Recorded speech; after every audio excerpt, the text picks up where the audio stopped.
Në Davos të Zvicrës sot u themelua bordi i paqes i formuar nga presidenti amerikan Donald Trump. Kosova në mesin e shteteve nënshkruese për pjesëmarrje në këtë bord.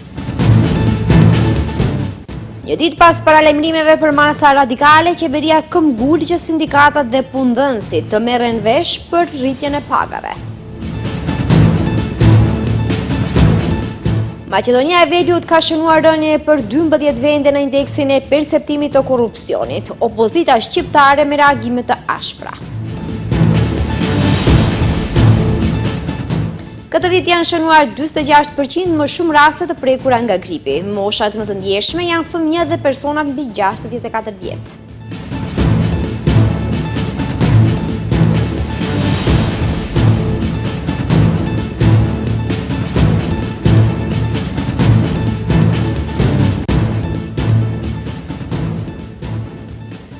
Përshëndetje të nderuar shikues dhe mirë se takohemi në lajmet e orës 15:55. 19 shtete, përfshirë edhe Kosovën, kanë nënshkruar sot për të qenë pjesë e iniciativës së re të presidentit Donald Trump. Bordi i paqes, Trump tha se synon të bashkëpunojë me OKB-n pavarësisht kritikave ndaj saj dhe të ndihmojë veçanërisht në rindërtimin e Gazës. Presidentja e Kosovës Vjosa Osmani shprehi mirënjohje dhe mbështetje për këtë iniciativë, duke theksuar shpresën se kjo do të kontribuojë në paqen globale. Është themeluar të enjte në Davos të Zvicrës bordi i paqes i formuar nga presidenti amerikan Donald Trump. Bordi është nënshkruar nga 10 shtete, përfshirë edhe Kosovën, teksa kanë munguar aleatët kryesor perëndimor të SBA-s. Trumpi ka thënë pas nënshkrimit se dëshiron që bordi i paqes i tij të punojë në bashkëpunim me Kombet e Bashkuara, edhe pse kritikoi OKB-n për dështimin në përmbushjen e potencialit të saj. Long in the making. Sapo ky bord të formohet plotësisht, ne mund të bëjmë pothuajse çfarë të duam dhe do të bëjmë në bashkëpunim me Kombet e Bashkuara. Gjithmonë kam thënë se Kombet e Bashkuara kanë një potencial të jashtëzakonshëm, nuk e kanë përdorur, por kanë një potencial të jashtëzakonshëm. Trump kishte sugjeruar më parë se bordi i paqes, të cilin ai e ka formuar kryesisht për të ndihmuar në rindërtimin e Gazës, mund përfundimisht të zëvendësojë OKB-n, por të njëjtën ai tha se donte që të dyja të punonin në kombinim, duke pretenduar se kjo mund të rezultonte në diçka shumë unike për botën. Presidentja e Kosovës Vjosa Osmani ka nënshkruar pjesëmarrjen e Kosovës në bordin e paqes. Para nënshkrimit, Osmani ja ka zgjatur dorën Trumpit dhe kanë shkëmbyer disa fjalë.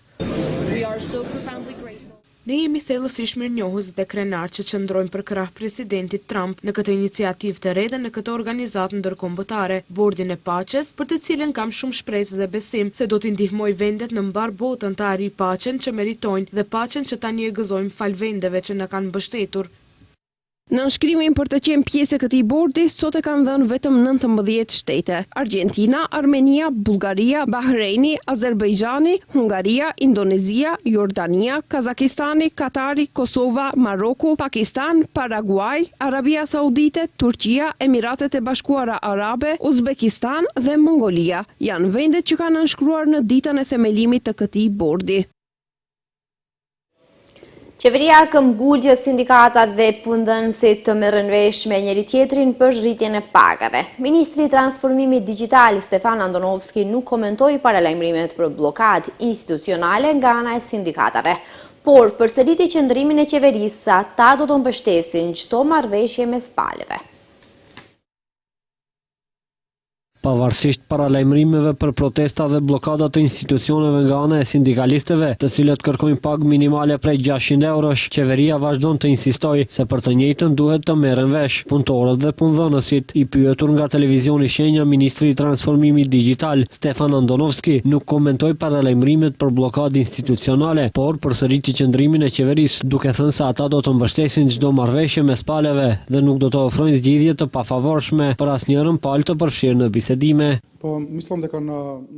Mbështesim atë që kemi thënë, që punëdhënësit edhe punëtorët të arrijnë marrëveshje për rrogën minimale, kurse ne si një nga punëdhënësit, si administratë shtetërore, do të respektojmë të njëjtin, nuk do të sillemi si në të kaluarën, kur respektoi ligje për pagë minimale, kurse asnjë nga punëtorët e tjerë në administratë nuk mori asnjë lloj rritje të rrogës në bazë të koeficientit që u takon të gjithë të punësuarve. Theksoi se nuk do të ofrojnë zgjidhje të njëanshme që nuk do të jetë as në favor të punonjësve e as në favor të punëdhënësve, po as të sindikatave. Duke u ndërlidhur me pyetjen qëndrimin e tij për rritjen e pagave, shpalosja dhe drejtori i Fondit për Sigurim Shëndetësor, Sasho Klekovski, i cili deklaroi se në shëndetësi rroga është rritur vitin e kaluar për personelin me shkollë fillore dhe ato të mesme. Megjithatë, Klekovski paralajmëroi rritje të re edhe në muajin mars të këtij viti e në këtë rritje, siç tha ai, do të përfshihen edhe mjekët, po edhe personeli tjetër ndihmës që janë të punësuar në spitale publike. Në sektorin e shëndetësisë, vitin e kaluar pagat u rritën për 17% në mënyrë disproporcionale për punonësit me shkollë fillore dhe të mesme. Mjekët u përfshin më pak sepse rritja ishte lineare. Kapitacionet për mjekët am u rritën për 33%, që është edhe rritje historike dhe u bë për të rritur pagat për mjekët dhe infermierët. Në bazë të marrëveshjes me sindikatat në mars të këtij viti, do të kemi edhe një rritje të pagave.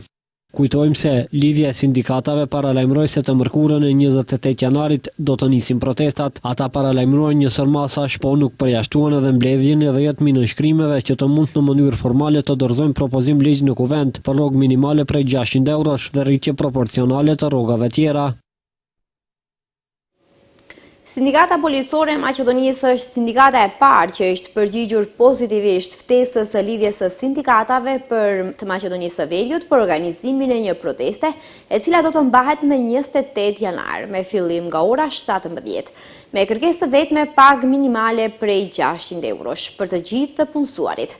Përmes një njoftimi zyrtar, organe dhe trupat e sindikatës policore të Maqedonisë kanë bërtëditur se kjo kërkesë është në përputhje edhe me iniciativën e tyre të dorëzuar më herët tek grupet parlamentare në kuvendin e RMV-s.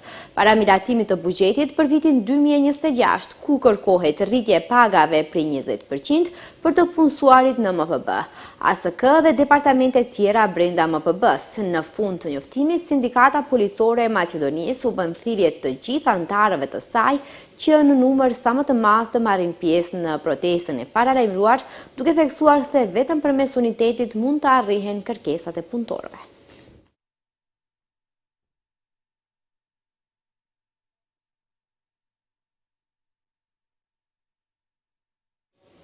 Opozita shqiptare ka reaguar pasi RMV ka rënë për 12 vende në indeksin e perceptimit të korrupsionit. Sipas BDI-s, ky është dështimi i qeverisë dhe rrezik për sigurinë e vendit, ndërsa shvlerëson se rënja e Maqedonisë së Veriut në indeksin e korrupsionit është alarm serioz institucional. Pasi Maqedonia e Veriut ka shënuar rënje për 12 vende në indeksin e perceptimit të korrupsionit, kanë reaguar ashpër partitë opozitare shqiptare. Bashkimi Demokratik për Integrim e cilëson këtë situatë si dështim të qeverisë dhe kërcënim serioz për sigurinë e shtetit. Partia vlerëson se kjo rënje e thellë reflekton humbjen e besimit si të qytetarëve, ashtu edhe të faktorëve ndërkombëtar ndaj institucioneve shtetërore. Kjo rënje drastike është treguesi i qartë i humbjes së besimit publik dhe ndërkombëtar ndaj institucioneve shtetërore. Si opozit, vlerësojmë se kjo qeveri jo vetëm që ka dështuar të luftojë korrupsionin, por me veprimet e saj e ka normalizuar atë. E nga Alianca për Shqiptarët e Arben Taravarit e theksojnë se rënja e Maqedonisë së Veriut në indeksin e korrupsionit është alarm serioz institucional. Fakti që vendi humb 12 pozita me vetëm 2 pikë më pak krahasuar me vitin 2023 tregon qartë se problemi nuk është statistik, por politik dhe institucional.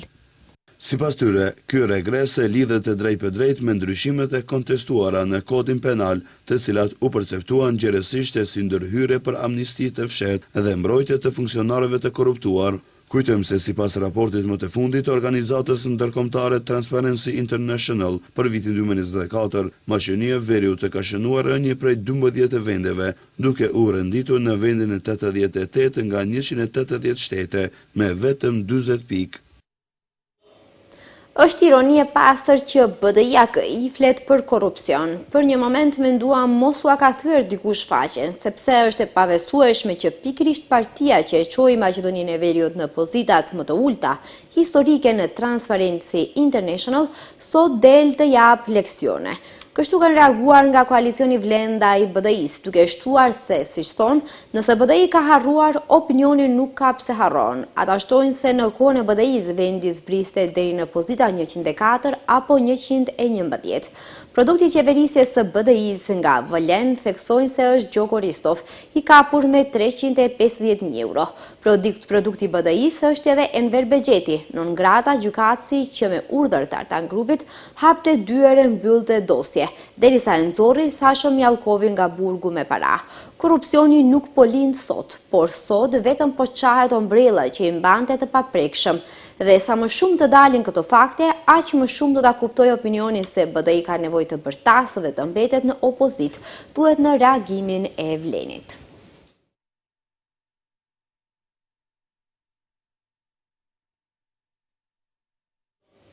Rastet e gripit sezonal kanë shënuar rënje këtë javë, megjithatë numri i personave të prekur nga gripi vazhdon të jetë i lartë.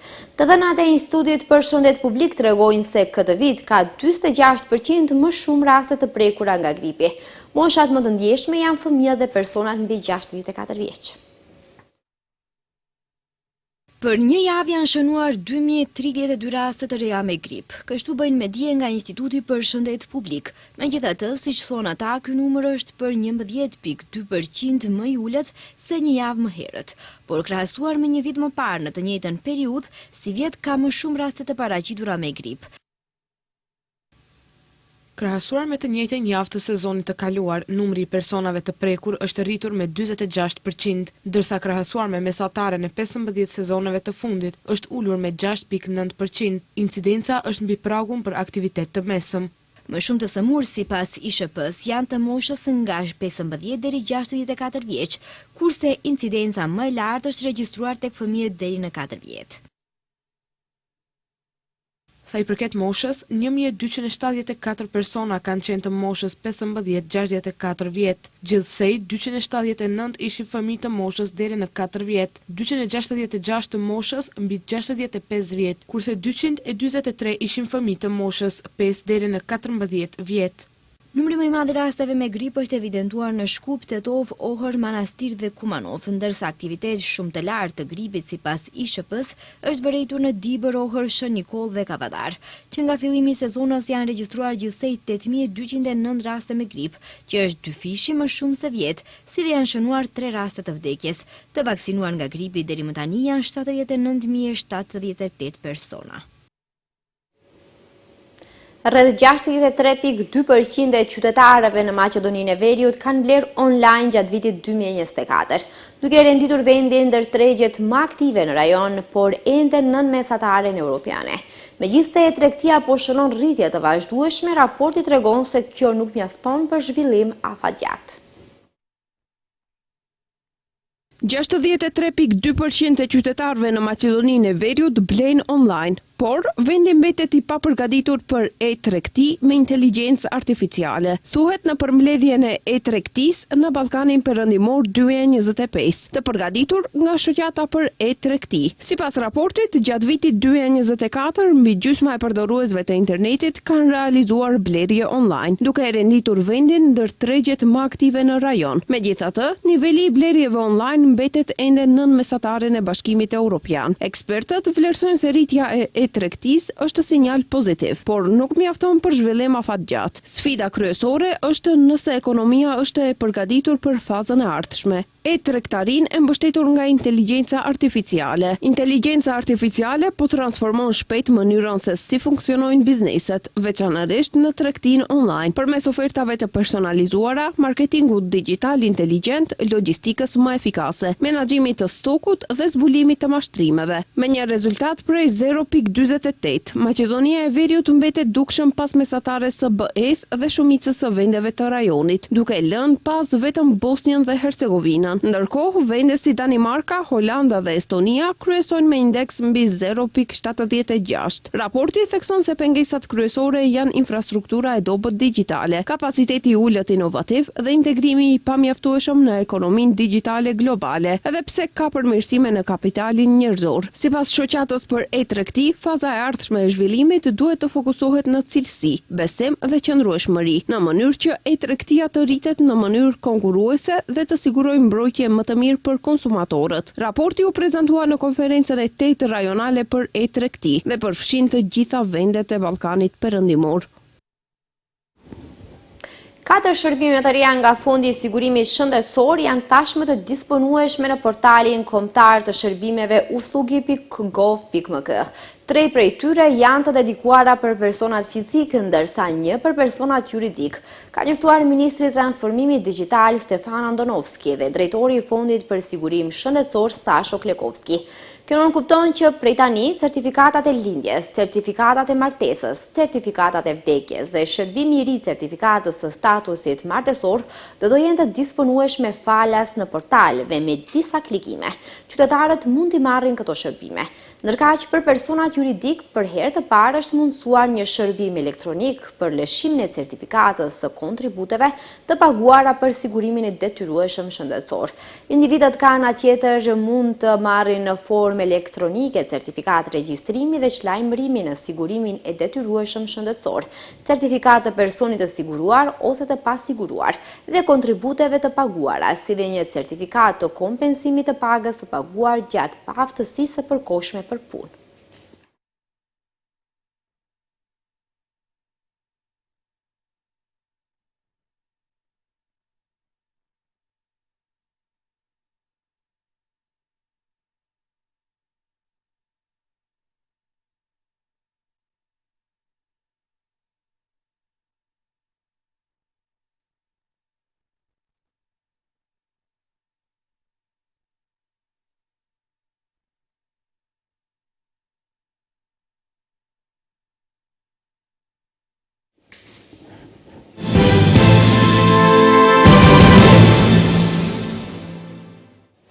Dy persona humbën jetën të mërkurën në Greqi pasi rreshtet e rrëmbyeshme të shiut, erat me forcë stuhie dhe rreshtet e borës goditën pjesën më të madhe të vendit. Një grua 56 vjeçare humbi jetën në jug të Athinës pasi u godit nga një automjet që ishte rrëmbyer nga ujërat e përmbytjes. Më herët një oficer 53 vjeçar i rojës bregdetare vdiq gjithashtu pasi u rrëmbye nga një dallgë fort në pjesën lindore të Peloponezit. Greqia është përfshirë nga rreshje intenzive, shiu, stuhi, era të forta dhe rreshje bore që nga mëngjesi së mërkurës, ndërsa situata ekstreme e motit ka vazhduar edhe sot. 6 rajone janë vendosur në gjendje mobilizimi, ndërsa disa banesa janë evakuar në të gjithë vendin si mas paraprake.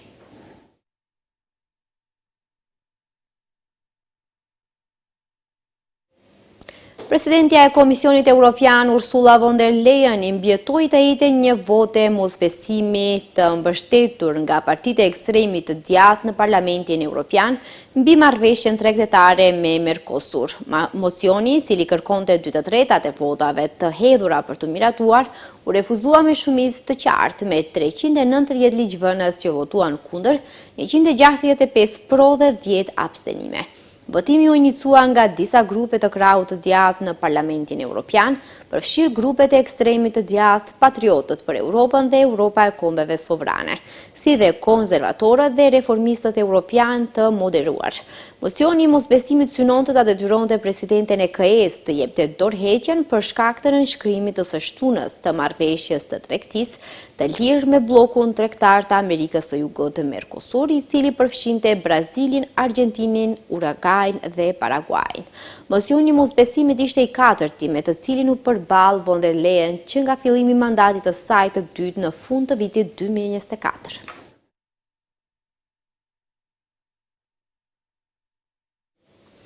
Më shumë se 8 milion fëmijë në Sudan kanë humbur gati 500 ditë shkollimi që nga lufta e ashpër që nisi në prill të vitit 2023, midis ushtrisë dhe forcave paraushtarake të mbështetjes së shpejtë, transmeton Anadolu.